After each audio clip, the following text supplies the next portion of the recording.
Are you a buyer waiting for housing prices to fall before you buy? Are you a seller worried that you'll end up owing more than your home's worth? Is that going to happen? Well, stick around and we'll take a quick look at the facts right after this.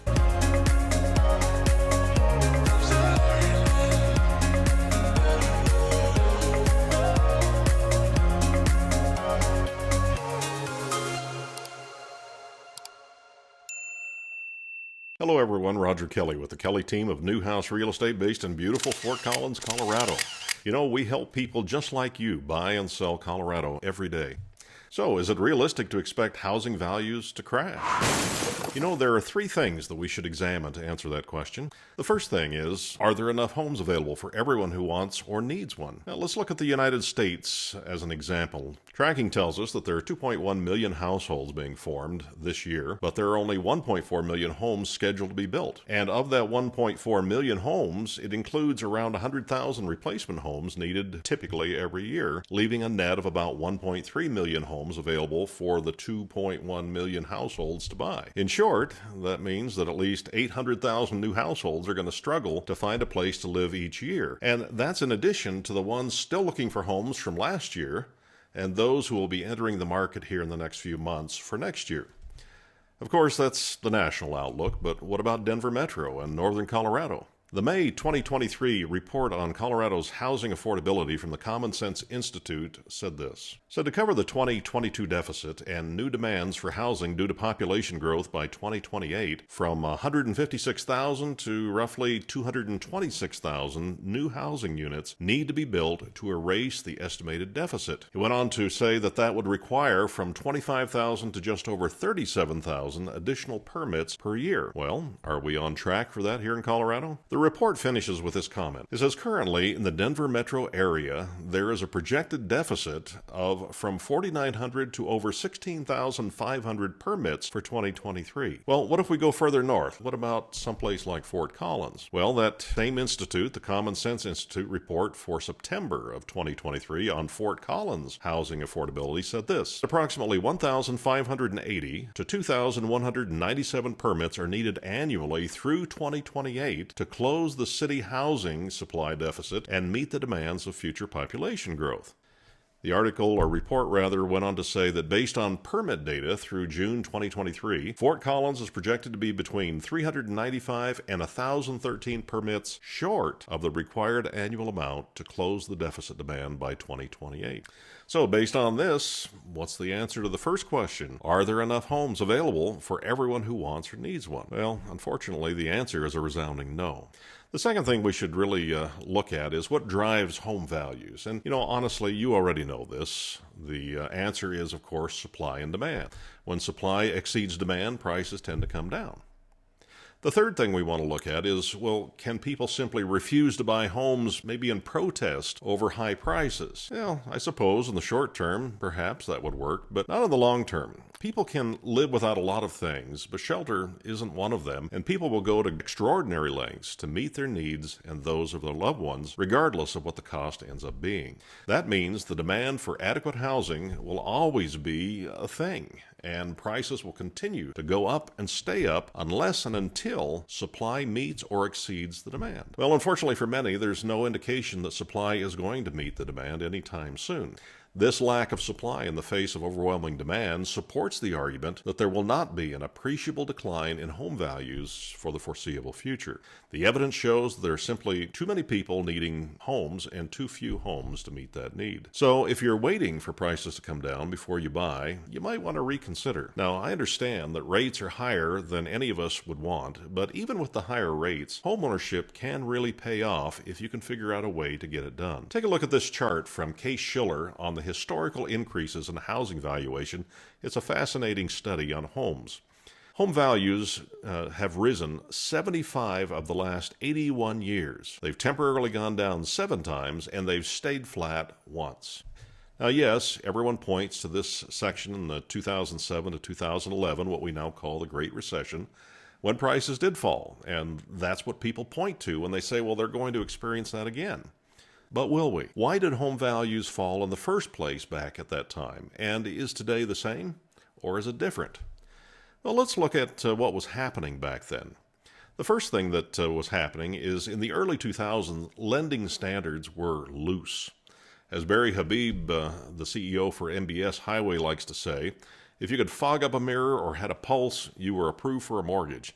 And you know something, that's not much of an exaggeration as to where things were at. People were getting approved for loans who had lousy credit, no down payment, no proof of income. Sometimes they didn't even have a job, and they got a mortgage.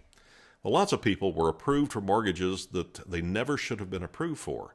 They had no equity in the home, and when the bubble burst, they walked away from the home. Why? Because why not? They had nothing to lose. Well, today, things are very different. Lending requirements and laws are much stricter than they were as a result of that looseness back in 2007 in that area. A huge number of those who got mortgages in 2006, 2007 would never qualify for a mortgage today.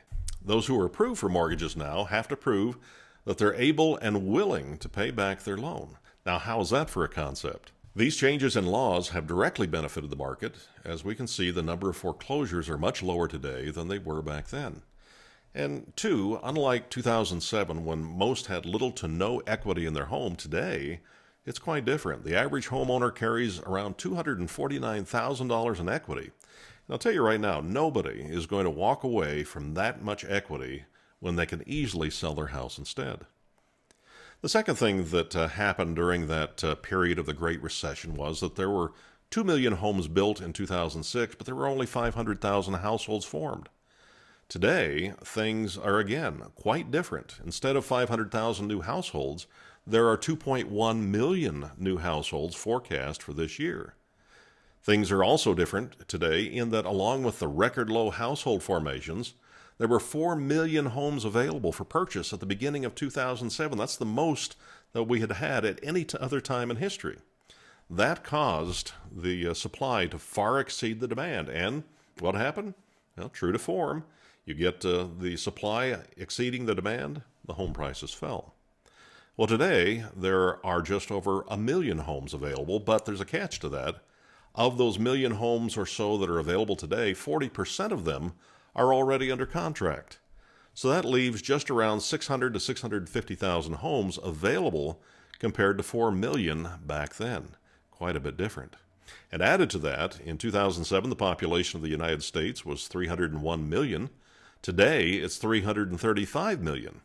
Well, that means that there are 34 million more people all vying for 3 million less homes. So these are all reasons why we say that we won't see a repeat of the 2007-2011 Great Recession, at least with respect to the falling home prices, anytime soon. But even if we did you happen to notice how home prices were only down for 5 years before they shot up 82% in value? You know, I can't tell you how many of my clients have told me over the years that they wished they had bought homes and kept them at that time. So what have we learned from this brief discussion? Well, the data shows that it's next to impossible to have general home values decline in any significant way today. The demand is simply too high as compared to the supply. But, you know, just because values aren't likely to fall, it doesn't mean you can't find good deals in today's market, because you can. There are people who, because of life events like job transfers, divorce, family changes, all of those types of things, they find that they have to sell, and they have to sell now. But because so many buyers are sitting on the sidelines at the moment, these sellers are having to incentivize buyers to come off the sideline to buy their homes. In these circumstances, we're seeing prices being lowered and concessions being made on individual homes. But don't confuse circumstantial price drops with valuation drops. They're not the same thing. A home priced lower than its value because the seller needs to move quickly isn't a valuation drop. It's an equity boost for the buyer, otherwise referred to as free money. Here in Denver and northern Colorado, our clients are benefiting from this even as we speak. On top of that, valuations are expected to continue to rise here in Colorado, 4 to 6% minimum in the next 12 months. Well, that amounts to $20,000 to $30,000 of equity minimum on a $500,000 home purchase. All of this is why now is the best time to buy, in fact, even if interest rates are temporarily higher than you'd like. In fact, I discussed this very topic in detail in another video, and I'll put the link in the description below. And if you're on the other side of the coin, if you're looking to sell a home quickly in today's market, there are some strategies that you'll want to employ that will get you the quickest sale for the most money. And I discussed those in another video. I'll also link that in the description below. If you'd like more information on this or any other real estate topic, or if you'd just like to bounce some ideas off an experienced real estate broker, we'd love to visit with you. Our contact information will be in the description below, or you can leave questions and comments in the comments section. We hope you found this information helpful. If you did, we'd really appreciate your clicking the like, subscribe, and notification buttons. That really helps us in our business, and it makes it possible for us to produce more content like this. As always, make it a great day, and we'll see you in the next video.